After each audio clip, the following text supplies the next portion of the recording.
Friends of Tiva, kita berjumpa lagi dalam channel YouTube Tiva and Friends. Kali ini Mbak Debra dengan saya akan berdiskusi mengenai peran jurnalisme dalam menjaga harmonisasi peradaban, menjaga kesejukan, menjaga situasi yang tenang, aman, dan damai.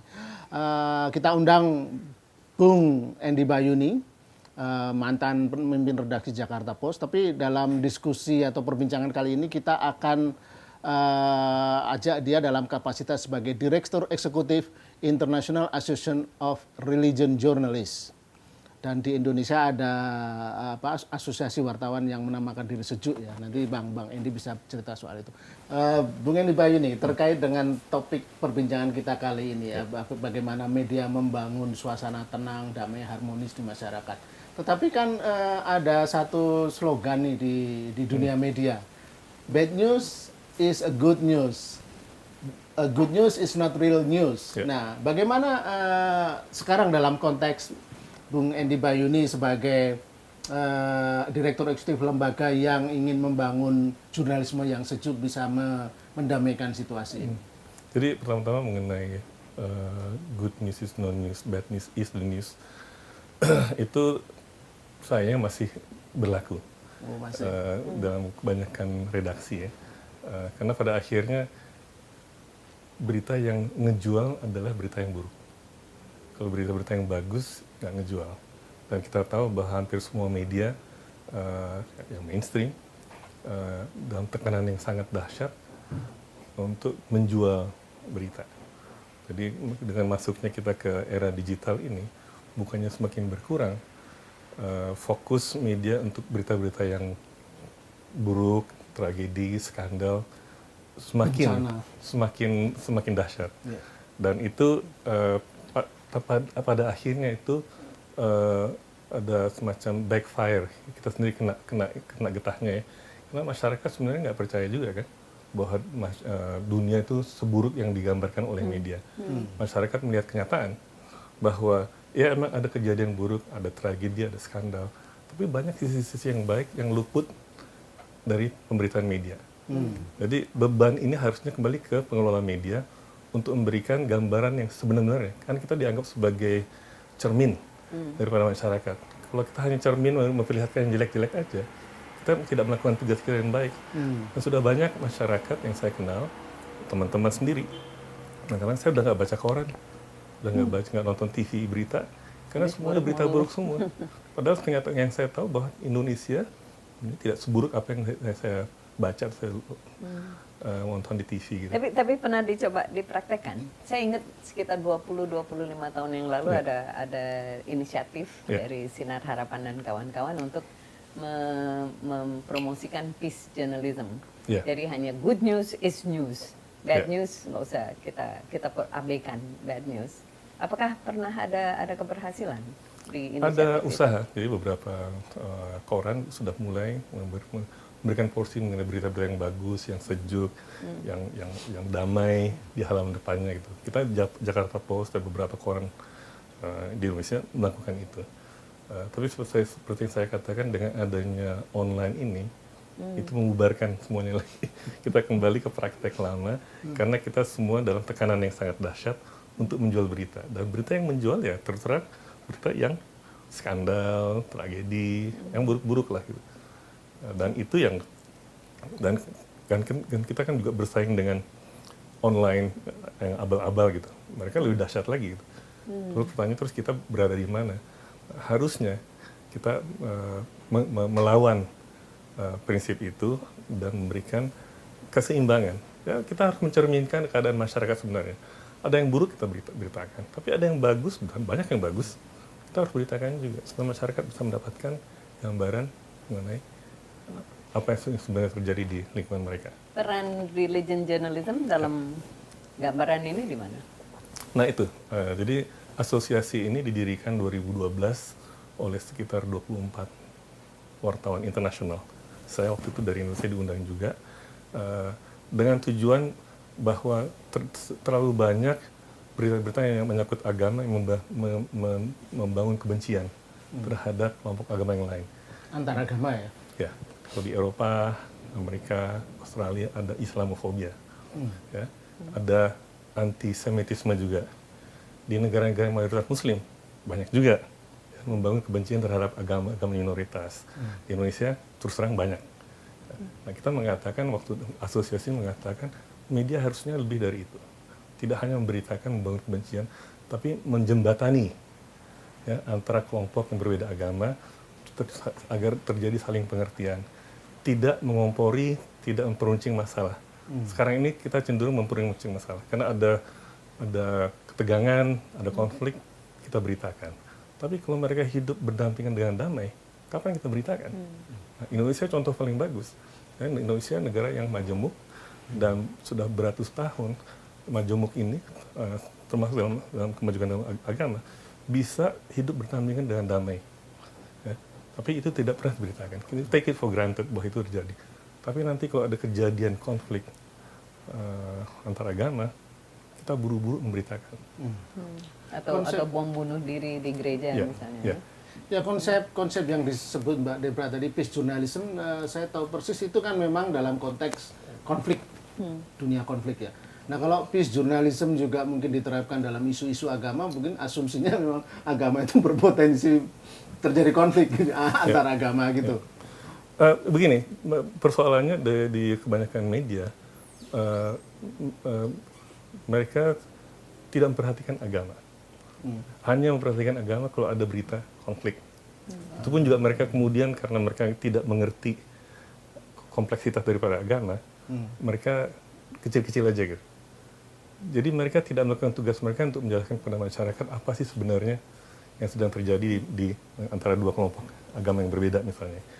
Dan itu adalah karena ketidaktahuan wartawan mengenai agama yang berbeda dari agamanya. Saya Muslim, saya harus bercerita mengenai agama Nasrani gitu. Saya punya gambaran sedikit mengenai Nasrani. Ya. Mereka makan babi, minum wine gitu ya.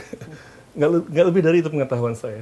Tapi kalau misalnya media itu memberitakan bahwa agama Nasrani itu bukan sekedar mereka makan babi atau minum wine, tapi banyak hal-hal yang sama dengan agama Islam. Begitu juga sebaliknya, ya, masyarakat yang non-Muslim, mereka mungkin pengetahuan mengenai Islam juga agak terbatas. Apa yang mereka dengar di tempat ibadahnya, dari orang tuanya. Nah, sebenarnya media itu berada di tengah, bisa menjembatani, membangun saling pengertian antara kelompok agama yang berbeda di komunitasnya itu. Tapi bagaimana dengan kesan bahwa jurnalis itu umumnya kan orang-orang liberal, orang-orang agnostik, bahkan ateis. Itu gimana dalam konteks asosiasi internasional wartawan religius ini? Sebenarnya ini adalah akibat daripada kita melatih wartawan itu terlalu bagus. Ya, kan kita melatih wartawan untuk skeptikal, untuk mempertanyakan semua kebenaran. Ya, tidak sekedar menerima apa pernyataan, tapi harus mempertanyakan, harus melakukan verifikasi. Mungkin beberapa wartawan ini juga mulai meragukan kepercayaan agamanya, mulai verifikasi apa Tuhan memang ada gitu, kayaknya nggak bisa diverifikasi. Jadi saya melihat bahwa di kalangan emang benar di banyak kalangan wartawan, mereka tuh yang istilah agnostik atau malah ateis, tentu tidak bisa mengatakan terbuka ya. Tapi mereka tuh tidak percaya dengan hal-hal yang sudah ada, karena mereka dilatih begitu. Nah, tapi saya pikir seharusnya kan ada batasnya ya, ada hal-hal yang truth atau kebenaran yang tidak bisa diverifikasi, ya, tapi bisa diterima secara akal atau dengan hati. Nah, kadang-kadang wartawan itu, nah sekarang wartawan untuk meliput mengenai agama itu akhirnya terus menjadi karena mereka juga istilahnya agnostik atau malah ateis, sehingga juga mereka punya pandangan tertentu mengenai agama.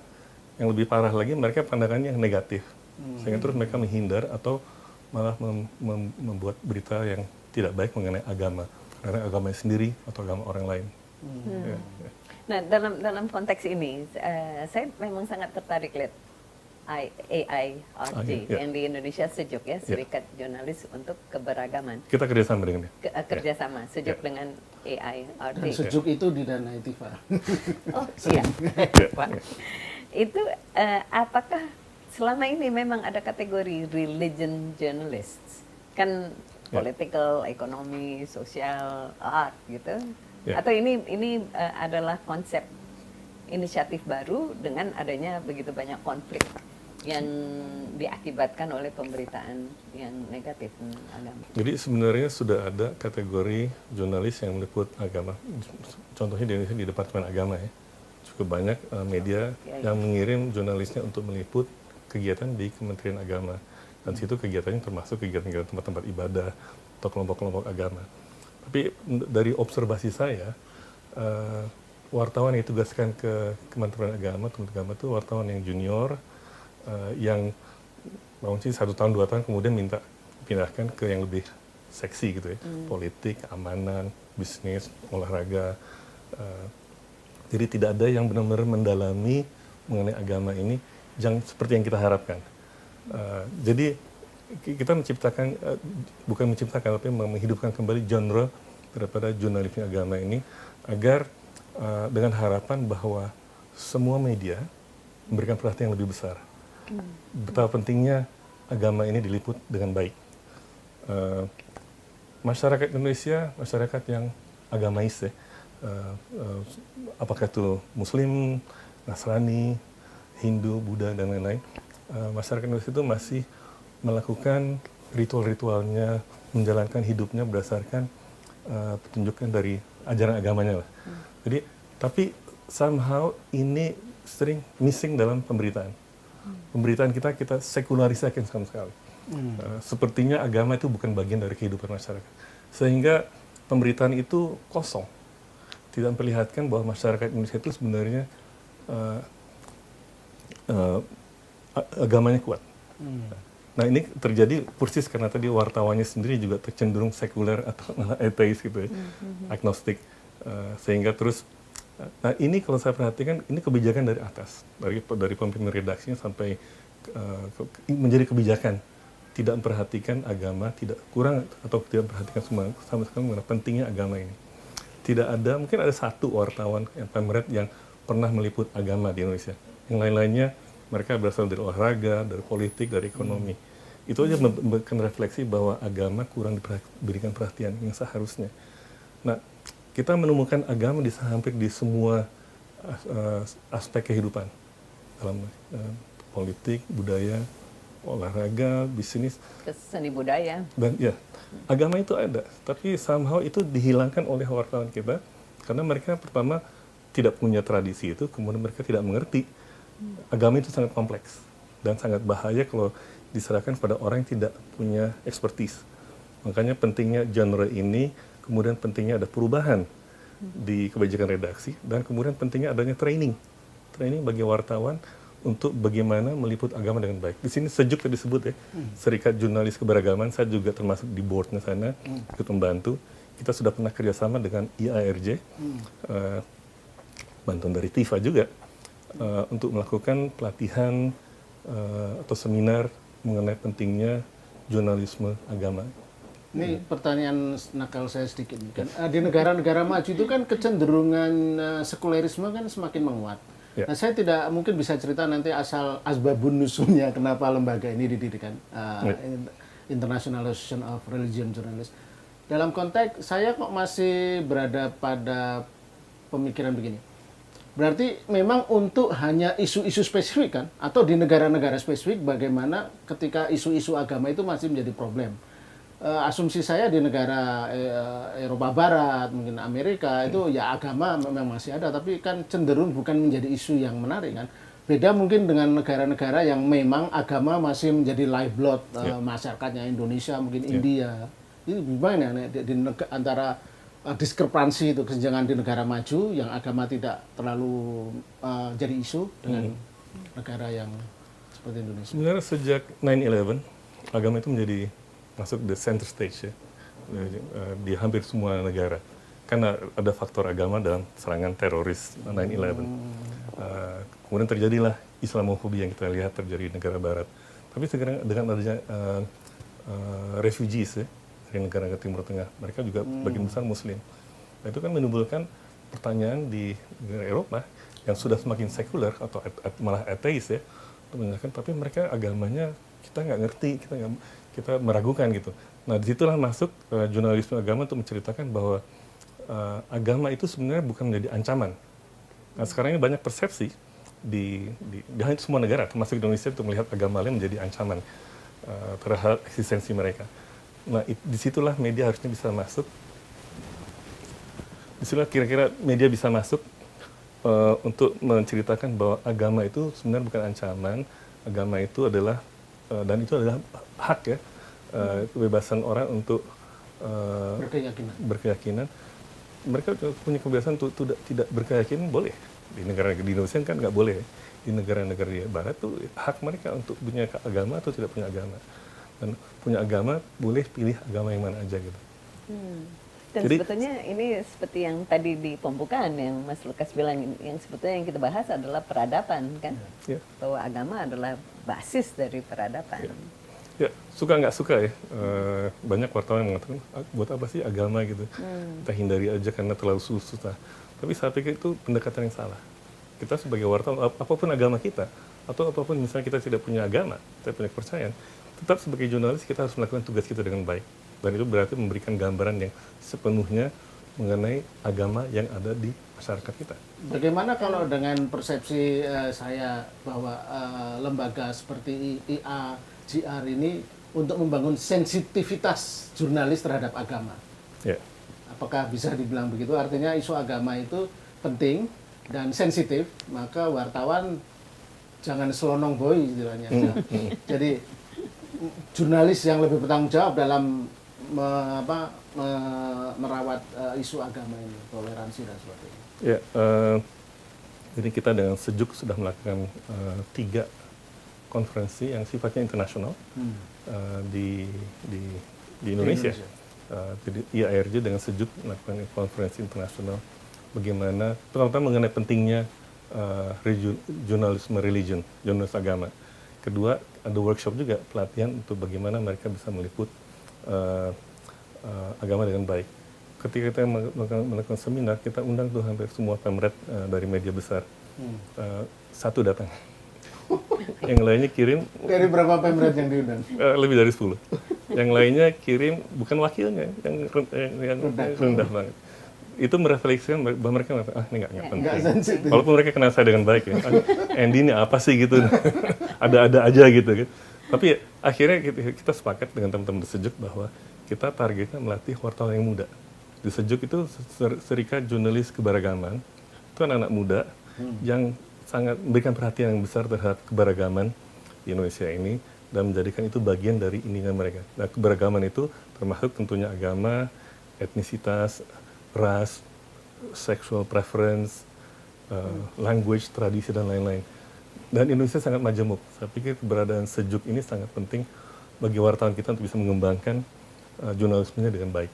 Jadi TIFA sudah on track ya, dengan terus memupuk sensitivitas jurnalis terhadap isu agama ini. Ya. Tapi kembali dulu, kita pernah diskusi dengan Bung Andy tentang menuju matinya media mainstream. Di mana posisinya si religion journalist ini, si wartawan agama ini? Kalau dari pengalaman di koran-koran di Barat, itu ketika mereka melakukan pemangkasan, yang pertama mereka tutup adalah halaman agama. Karena tidak komersil. Tapi asosiasi saya dan Sejuk kita tetap berjuang terus mengatakan, oke, itu kan di print ya, di online kita harusnya punya space lebih besar. Jadi kita melihat positifnya aja, ada ruang yang cukup besar di online, di sana kita bergerak dan kita mengembangkan. Kliknya banyak nggak? Orang akan membaca topik agama? Di Jakarta Post itu kita pernah melakukan survei secara cukup lama untuk melihat 4 berita ya, topik berita yang paling menarik. Pertama adalah, urutannya saya nggak ingat, tapi gadget pasti, kemudian binatang, terus yang ada seksnya, dan agama. Wow. Masih masuk. Okay. Dan jadi agama itu banyak kliknya juga, cukup banyak. Orang sebenarnya memperhatikan karena pada akhirnya agama itu kan sangat melekat ke dalam semua orang ya. Saya pernah waktu saya jadi pemret, saya mengatakan kepada wartawan saya, bisa nggak cari bikin berita yang ada 4-4-nya gitu. Ada seksnya, ada gadgetnya, ada agamanya, dan ada binatangnya. Belum nggak ketemu sih. Ya, menarik sekali diskusi kita tentang bagaimana membangun situasi yang sejuk terutama di daerah wilayah konflik atau isu-isu sensitif. Terima kasih sekali Bung Endi Bayuni. Semoga inisiatif Bung Endi dan juga yang kita bantu TIFA terus-menerus ini terus bisa berlangsung dengan baik. Demikian perbincangan kita kali ini. Kita akan ketemu di lain waktu. Salam.